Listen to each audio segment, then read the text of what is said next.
কুমিল্লার ব্রাহ্মণপাড়ায় 5 মাসের অন্তঃসত্ত্বা মেয়ের শ্বশুর বাড়িতে নাস্তা ও খাসি না দেওয়ায় বাবাকে হত্যার অভিযোগ শ্বশুরবাড়ির লোকজনের বিরুদ্ধে। আপনারা দেখছেন তালাশ বাংলা, সত্যের সন্ধানে 24 ঘন্টা।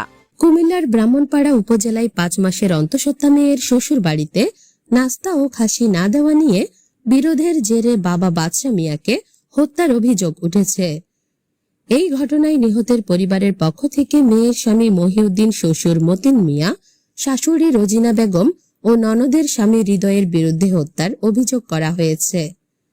মঙ্গলবার 4 আগস্ট সন্ধ্যায় উপজেলার দুলালপুর ইউনিয়নের নাল্লা গ্রামের কাইল্লা মিস্ত্রির বাড়িতে এই ঘটনা ঘটে। বুধবার রাত 2টার দিকে বিষয়টি তালাশ বাংলাকে নিশ্চিত করেন ব্রাহ্মণপাড়া থানার ভারপ্রাপ্ত কর্মকর্তা ওসি ফারুক হোসেন। নিহতের স্ত্রী ঝর্ণা বেগম ও স্বজনদের অভিযোগ, 1 বছর আগে সামাজিক ও ইসলামী শরিয়া মোতাবেক তাদের মেয়ে ময়না আক্তারের সঙ্গে দেবিদার উপজেলার জাফরগঞ্জ ইউনিয়নের রঘুরামপুর গ্রামের মতিনের ছেলে মহিউদ্দিনের সাথে বিয়ে হয়। বিয়ের পর থেকেই যৌতুকের দাবিতে শ্বশুর বাড়ির লোকজন ময়নাকে শারীরিক ও মানসিক নির্যাতন করতেন এবং তার পরিবারকে বিভিন্নভাবে চাপ দিয়ে আসছিলেন। তাদের দাবি, মঙ্গলবার দুপুরে ময়নাকে শ্বশুরবাড়িতে রেখে শ্বশুর মতিন মিয়া, শাশুড়ি রোজিনা বেগম ও ননদের স্বামী হৃদয় নাল্লা গ্রামে বাদশা মিয়ার বাড়িতে আসেন। আগামী শুক্রবারে 5 মাসের অন্তঃসত্ত্বা মেয়ের বাড়ি থেকে নাস্তা ও খাসি অতিরিক্ত লোকজন যাওয়ার বিষয়কে কেন্দ্র করে উভয় পক্ষের মধ্যে কথা কাটাকাটি হয়। এক পর্যায়ে মতিন মিয়া বাদশা মিয়াকে মারধর করেন এবং তলপেটে লাথি মারেন।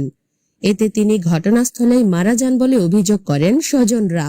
খানা খাইতে আইছে নাকি আইব নাকি তো আপনি তো বরখানা দর খাওয়ান লাগতো না, বরখানা কি এ খাইবো? তো আমরা তার বাহে কইছে বরখানা খাইলে তো আমরা 30 জন গেলাম মিলে, তো খাসি লইয়া গেলাম মিলে। আমরা বরখানা খাইলে 30 জন গেলাম মিলে দিয়ে খাসি দিলাম মিলে, খাসি দিয়া খাইলাম মিলে। খাসি দিয়া না খাইয়া ছাড়া এই তারা কইছে আমরা বাই তাইব, আমরা এখন আমরা বাই তাইব 5 মিনিট নাস্তা লইয়া যাওয়ার তারা কয় না 5 মিনিট নাস্তা খাই লই আর যাইবা। আর আমরা 15 জন যাইতাম না, 15 জনের ভিতরে আমরা 30 জন যাই। খাসি জমা করে চাইছে, আমরা খাসি লিয়ে খায় আমরা 30 জন যাই।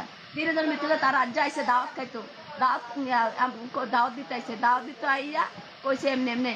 এরপর আমরা তারা 3 জন আইছে, আমরা আমার বাসুর আমার জামাই এমনি এমনি বইছে, বইয়া কো আর তোমরা আর মানুষ আসেনি আহনে।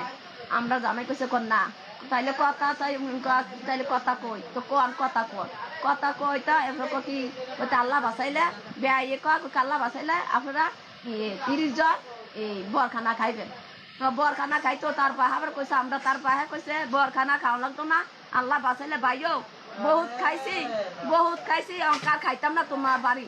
এই তুমি যেমন তোমার 5 বার 6 বার খাওয়াইছি, আমি আমার জন্য এক তো নলা ভাত খাওয়াইতাছো না, আমি আর তোমার বাড়ি বরখানা খাইতাম না খাসি দিয়া।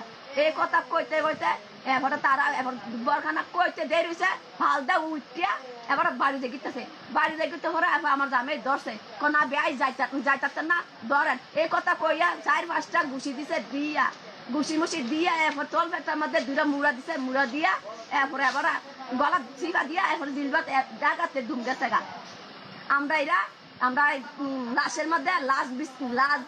ঘটনার পর স্থানীয় লোকজন অভিযুক্তদের আটকে রেখে পুলিশে খবর দেন।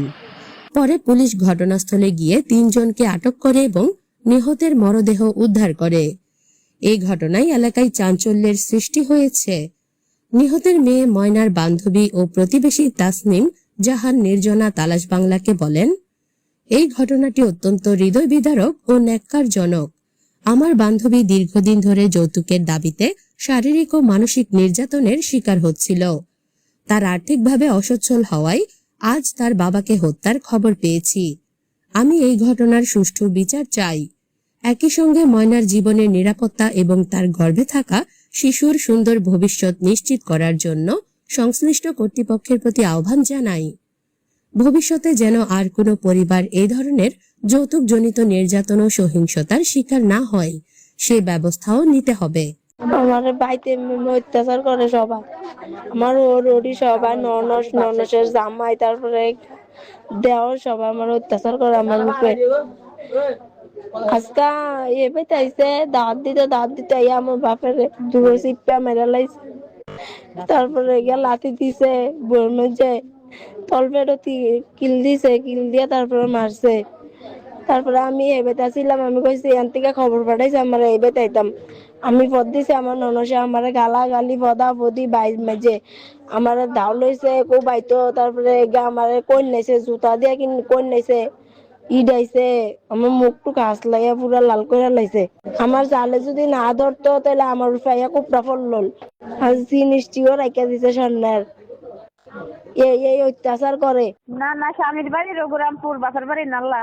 জি সন্ধ্যা তার আসছে, সন্ধ্যা পরে মাগরিবের লগে লগে আমার দুলাভাই ইয়ার দোকান চাইছে, আইসে দেলয়ে তরকারির ভিতরে তারা গলা টিপা দিয়ে এমন দেবে কি ফার্স্ট মাই নাস্তা লয়ে যাইব। তারা কইছে যে 15 দেবো, তারা কইছে বরখানা খামা খাইবা নাকি, বর খানা খাইবা তোমরা। তারপরে ঠিক আছে বর খানা খাইলে খামো, আমরা খাইছি দেয় এই কথা তো। অনেক পরে তারা এবারে গলার ভিতরে দইরা পরে 3-4টা ঘুষি টুসি দিয়ে তল সাইডে ঘুষি দিছে, মুড়া দিছে, মুড়া দেওয়া এবারে জিলবা জিলবাটা দিতে, এবারে জিলবাটা বার করে জিলবাটা কামুজা লাইছে দিয়ে একটা সাইড দিছে, সাইডটা দিয়েছে। ব্রাহ্মণপাড়া থানার ভারপ্রাপ্ত কর্মকর্তা ওসি ফারুক হোসেন তালাশ বাংলাকে বলেন, খবর পেয়ে পুলিশ ঘটনাস্থলে গিয়ে মরদেহ উদ্ধার করেছে। ময়না তদন্তের জন্য মরদেহ কুমিল্লা মেডিকেল কলেজ হাসপাতালের মর্গে পাঠানো হয়েছে।